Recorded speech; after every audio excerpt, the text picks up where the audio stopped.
Hi, welcome to Pauline Interviews. This is part 2 of a wonderful topic, sound healing, and my guest is Shalom Mayberg. But before we get started or do a demonstration on the bowls, I just want to thank New Renaissance Bookstore. They're very kind. It's a wonderful place.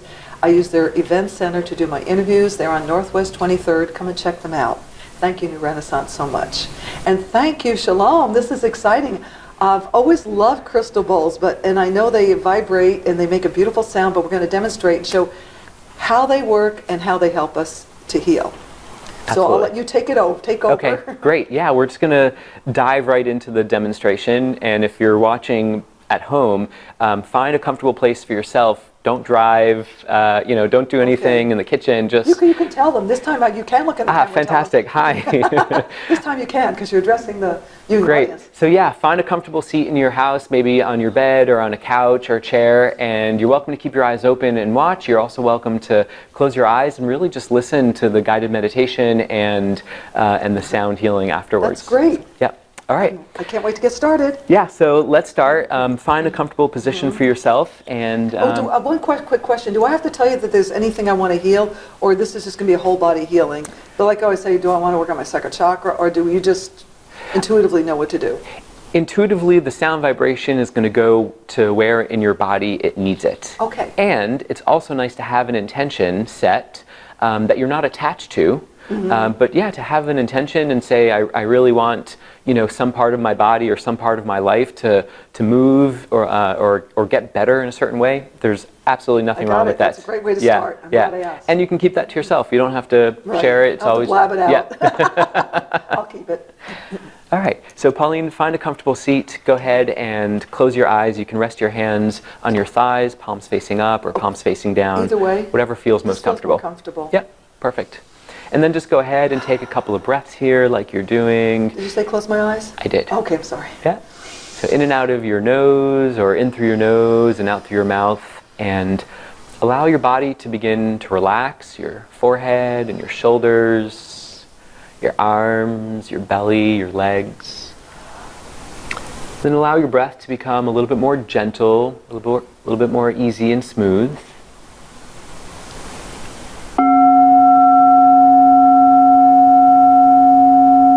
Sitting in a chair back home or here, feel the ground beneath your feet and your seat in the chair, and your head and your neck stretched high.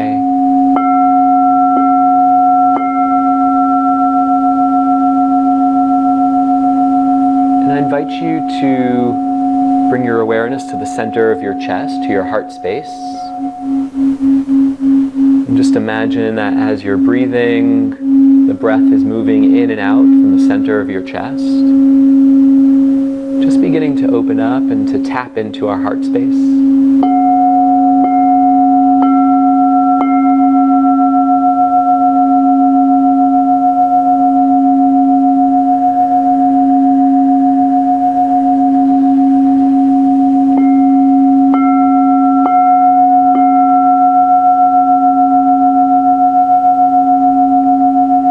Taking one more full breath at the center of your chest. And then bringing your awareness to the center of your forehead, your third eye point, your eye of intuition. And once again, allowing each breath to move in and out through the center of your forehead.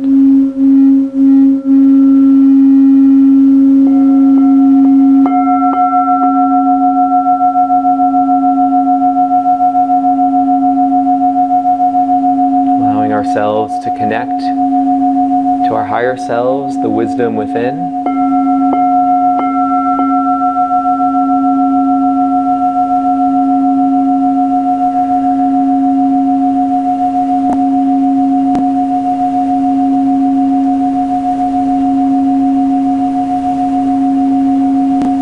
Allowing yourself to stay in the exact space that you're in. Easy, gentle breathing.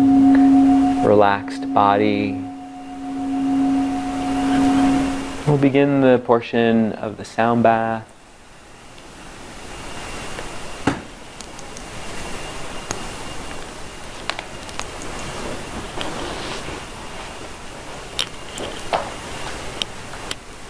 Breathing easily, full, smooth, gentle breaths.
and gently begin to bring your awareness back to your breath and your physical body. Taking just a few moments to become aware of your arms and your legs, yourself in your room, on your chair, or wherever you're sitting. Taking one more full round of breath before you slowly open your eyes and come back to the space. That was interesting. Did you just play one bowl? I played all three. Wow, it started out like you did one, and I felt like I was spinning counterclockwise. I felt the sound go to my left ear and then back to my right ear, and it was more and louder than I even, maybe because you got all three going, but I was shocked at the power of the sound. Right. It's amazing. Yeah. And it's a great way to, and did you chant? Did I hear you chanting? I did. Oh yeah, that was all really such a nice combination. Yeah. Yeah, it's very relaxing, but like I said, the sound was more powerful than I realized. Right, yeah. Is that important that it be powerful? I feel that it is. There are people that do sound baths that are a little bit more gentle. Mine are notoriously known to be a little bit more extreme, more loud. And I feel that there's an important part of that where we're doing this for self-growth. We're doing this for healing. We're doing this not necessarily just to hear beautiful sounds, but really to like move ourselves into another place. And I feel that we need that extra push. And so that loudness and that intensity brings us from a place of just where we are now to be able to turn off the mind and turn off the body so that we can go into the places that we talked about in the last interview of just, you know, unlocking those higher selves and the other dimensions that are part of us. I think maybe if you didn't have it that powerful, you could just fall asleep because it would just be so relaxing. Yeah. It's amazing. Now, I remember reading, too, that you not only use sound healing, but you incorporate sometimes, well, the yoga, we talked about that, and Reiki. So how would that work where you incorporate other healing modalities into the sound healing as well? So with the sound healing, I don't really incorporate the yoga movement. Some of my yoga classes, I'll bring an instrument, a crystal bowl or one of my other instruments to the class and I'll play. Or I collaborate with other teachers who teach a class and I play all of my instruments. So that's happening. As far as the Reiki, as a Reiki master or a Reiki practitioner, there's Reiki energy moving through us in whatever we do. I taught a yoga class last night, restorative, and I go and I just gently put my hands on people, and I, of course, get permission beforehand, and I tell them that it's, you know, relaxing and grounding, and then after class, someone came up to me and she was like, "Are you a Reiki master?" And I was like, "Yeah, did you feel it?" She's like, "Yeah." So there's that thing that happens that if you're aware of it, you know it's happening. If you're not aware of it, it just feels really nice. Yeah. But it's moving through us all the time in everything that we do. Specifically when we're doing something that's of a healing, you know. And energy probably moves through everybody, but people know what Reiki is. It's a healing that was started by a Dr. Usui, and make a long story short, he received a universal energy through his body, and then he taught it.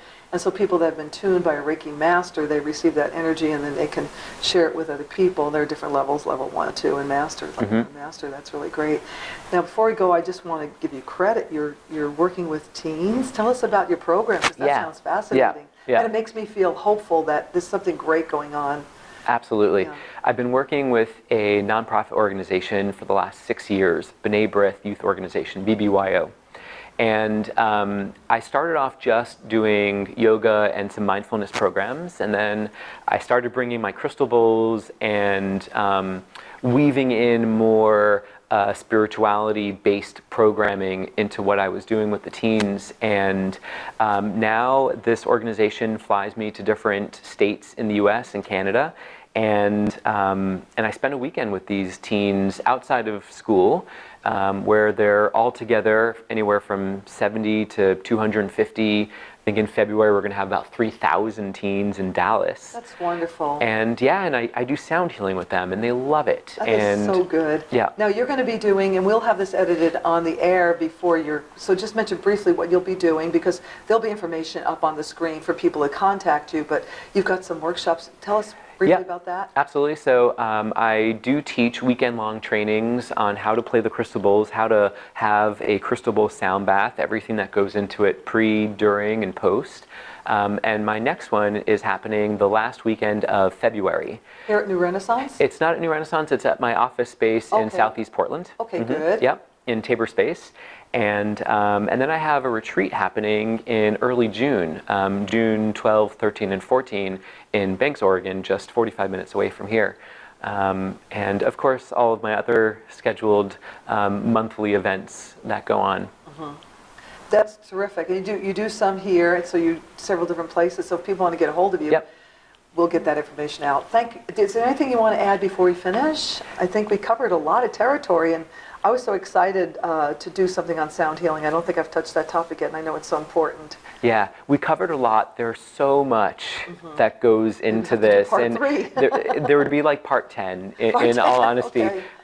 We got the basics. We definitely got the basics, and we definitely offered, hopefully, your listeners and your viewers a taste of sound healing. Yes. And I encourage people to go, and it may not be with me, and it may not be even here in Portland, but go and find a yoga studio or a wellness space that offers sound healing with whatever instrument it is. It's really powerful. We're made of sound vibrations ourselves, so intuitively we're going to connect in a really deep and powerful way to other sound vibrations. And what I like to say to people is that we are basically energy, and there's no reason to be ill once we get in balance. Yeah. So body, mind, spirit, remember that. Thank you so much, Shalom. Thank you, This has been a Pauline. lot of fun. My pleasure. Thank you for, that was very, very nice. Very interesting. Thank you for watching another edition of Pauline Interviews, and please tell your friends about us if you like the show. And also, we would love for you to subscribe. Thank you so much. See you again.